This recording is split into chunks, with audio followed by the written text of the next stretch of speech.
Friend, तो अभी एक डेल का लैपटॉप आया है और ये प्रॉब्लम जो है टोटली डेड कंडीशन में है अभी।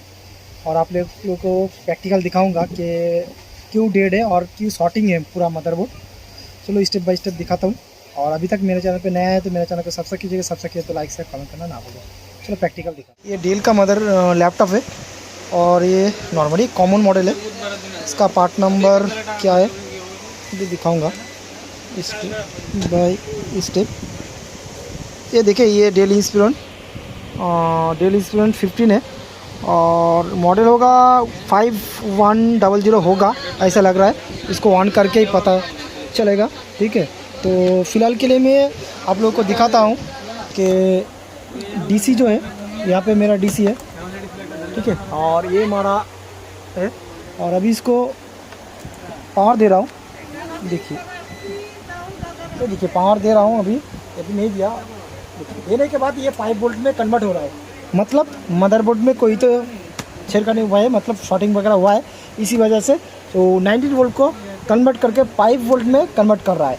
और जब तक ये बोर्ड में वोल्टेज देंगे उतना ही मदरबोर्ड में प्रॉब्लम बढ़ेगा, कम है, घटेगा नहीं भाई। तो फिलहाल के मदरबोर्ड को बाहर करता हूँ और कहाँ पे शॉर्टिंग हुआ है, क्या आईसी शॉर्टिंग है, क्या कंपोनेंट शॉर्टिंग है, स्टेप बाय स्टेप दिखाता हूँ। और पूरा देखो भाई, नहीं तो आपका नॉलेज नहीं आएगा, डायरेक्ट मदरबोर्ड में जाओगे तो बहुत नहीं है। तो इसकी मत करो, पूरा वीडियो देखो, बहुत सारी नॉलेज मिल जाएगा इसमें। बोर्ड का हाल बैक मैंने रिमूव कर दिया हूँ और अभी इसको बोर्ड को बाहर करेंगे और शॉर्टिंग को चेक करेंगे स्टेप बाय स्टेप। ठीक है, और ये देखो क्या काम हुआ है। ये देखिए, ये डेल कंपनी का मदरबोर्ड और इसका पार्ट नंबर का अगर बात करूं वो भी आप लोग को दिखाऊंगा कि पार्ट नंबर क्या है। ये रैम के पीछे रहता है। यहाँ पे देखो भाई, ये पार्ट नंबर यहाँ पे ये रहा, इसका पार्ट नंबर 15341-1। ये इसका पार्ट नंबर DDR4 का मदरबोर्ड है। और ये देखो क्या काम के रखा है, इसका तो लॉक कटा हुआ है और ये बात हुआ है। और बहुत सारे बोर्ड डैमेज है, कंपोनेंट जितने सारे हैं ना बहुत सारे डैमेज है। देखिए, और पूरा शॉर्टिंग है।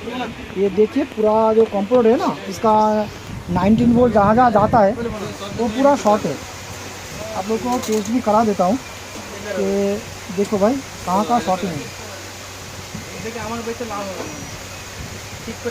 ये देखिए शॉर्ट है, यहाँ पे शॉर्ट है, बैटरी सेक्शन में शॉर्ट है, तो बहुत सारी जगह पे शॉर्ट है। और जितने सारे कंपोनेंट है जहाँ पे शॉर्ट है इसको पहले रिमूव करता हूँ। ठीक है, रिमूव करने के बाद टेस्ट करता हूँ। ठीक है, तो चेक करने के बाद मुझे शॉर्टिंग लग रहा है कि भाई यहाँ पे जो कंपोनेंट लगा है इसमें शॉर्टिंग दिखा रहा है, तो यही लग रहा है। तो अभी इसको इनपुट कुछ वोल्ट प्रोवाइड करेंगे। और अगर धुआं निकल रहा है तो इसमें ही शॉर्टिंग है। देखिए धुआं निकल रहा है, स्मोक निकल रहा है ना भाई, देखिए कैसे स्मोक निकल रहा है, तो ये शॉर्टिंग है। तो अभी इसको बाहर करेंगे और पूरा साफ सुथरा करके स्टेप बाय स्टेप इसको ठीक करेंगे। ओके, तो यहाँ पे जो कंपोनेंट था, ठीक है, 19 वोल्ट का, उसको मैंने रिमूव किया। और रिमूव करके इस सेक्शन में देखिए शॉर्टिंग हट गया है और ये मल्टीमीटर में देखो वैल्यू शो कर रहा है। ओके, और यहाँ पे दो कंपोनेंट जो रखा हूँ, देखिए ये शॉर्टिंग नहीं है, ये देखिए ये बीप दे रहा है, मतलब ये शॉर्टिंग है। और इस शॉर्टिंग की वजह से बोर्ड का पूरा वोल्टेज प्रॉपर नहीं बन रहा था 19 वोल्ट, इसी वजह से शॉर्टिंग दिखा रहा था।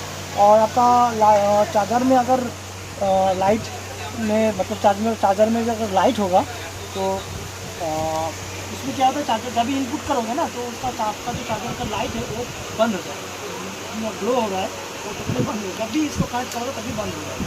क्योंकि अगर 19 वोल्ट में शॉर्टिंग होगा तो आपका चार्जर का लाइट बंद होना जरूरी है। ठीक है, जब तक जितना बार ट्राई करोगे ना उतना ही मदरबोर्ड खराब होता जाएगा। ठीक है, तो इस टाइप का प्रॉब्लम आ रहा है तो कोई आपका लैपटॉप का जो इंडिया है रिपेयर करता है उसके पास जाओ, आप लैपटॉप इजीली रिपेयर हो जाएगा। फिलहाल मैंने अभी आप लोग को दिखाता हूँ कि शॉर्टिंग हटा कि नहीं हटा। और थोड़ा सा उस साइड में भी प्रॉब्लम है तो बाद में दिखाता हूँ। ठीक है, और शॉर्ट हटा कि नहीं हटा वो दिखाता हूँ। देखिए शॉर्टिंग अभी नहीं है। ओके, और इसको हम 19 वोल्ट में कन्वर्ट कर रहे हैं। देखिए मैंने 19 में कर दिया हूँ। अभी चेक करता हूँ कि 19 में शॉर्ट है कि नहीं। देखिए अभी शॉर्टिंग हट गया। अभी देखो इतना एम्पेयर का बोर्ड ऑन हो गया, फैन भी घूम रहा है, लाइट भी ग्लो हो गया। तो एक बार इसको फिटिंग करके जितने सारे और भी कंपोनेंट कुछ शॉर्टिंग वगैरह है तो उसको फिट करता हूँ। लगाने के बाद आप लोग को डिस्प्ले प्रॉपर चेक कराता हूँ, ठीक है। नॉर्मली लगा दिया हूँ और इधर उधर जितने सारे छोटा छोटा शॉर्टिंग था उसको भी रिमूव करके बोर्ड को फिट कर दिया, ठीक है। और अभी करेंगे टेस्ट, और टेस्ट करने के बाद डिस्प्ले आ रहा है कि नहीं आ रहा है, क्योंकि डेट में क्या होता है कभी कभी प्रॉब्लम है तो डेट में अगर ऑन तो कर देते डिस्प्ले नहीं आता है। तो वो बात आपको ध्यान में रखना है कि भाई डेट करने के बाद भी डिस्प्ले भी चेक करना ज़रूरी है, ठीक है। फिलहाल के लिए मैं अभी इसको पावर दे रहा हूँ और देखिए यहाँ पे ले रहा है तो ऑन हो गया, फैन भी घूम रहा है और लाइट भी जल रहा है, लेकिन डिस्प्ले आ रहा है कि नहीं आ रहा है तो ऑन करके चेक करना पड़ेगा, ठीक है। तो ये डेल है भाई और दूसरा कोई मॉडल नहीं, थोड़ा छिड़कनी होता है, कभी ऑफ होता है कभी ऑन होता है, 2-3 बार ऑफ ऑन होगा और इसका वॉइस है वो पूरा सिस्टम चेक करेगा, चेक करने के बाद ही ये प्रॉपर ऑन होगा। लगभग एक बार बंद हुआ, अब देखो 2 बार में आता है, 3 बार में, 4 बार भी आता है, रीस्टार्ट होता है। तो देखो फैन घूम रहा है, लाइट ब्लिंकिंग कर रहा है, तो टाइम देखेंगे, देखो फिर से बंद हो गया, तो फिर से बंद हुआ, अब फिर से ऑन होगा, 3 बार तक डिस्प्ले आ जाता है, फिर से ऑन हुआ।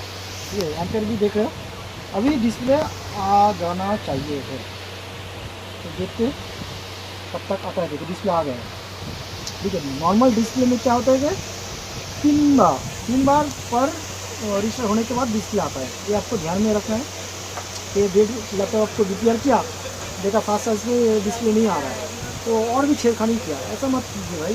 ये डेल है, डेल का कुछ रूल्स है, रेगुलर्स है, तो ऑन करने के बाद ये थोड़ा टाइम लगता है डिस्प्ले आने में, और आने के बाद ये रिसर्च करेगा, वो चेकिंग करेगा, फिर ये ओके होगा, ठीक है।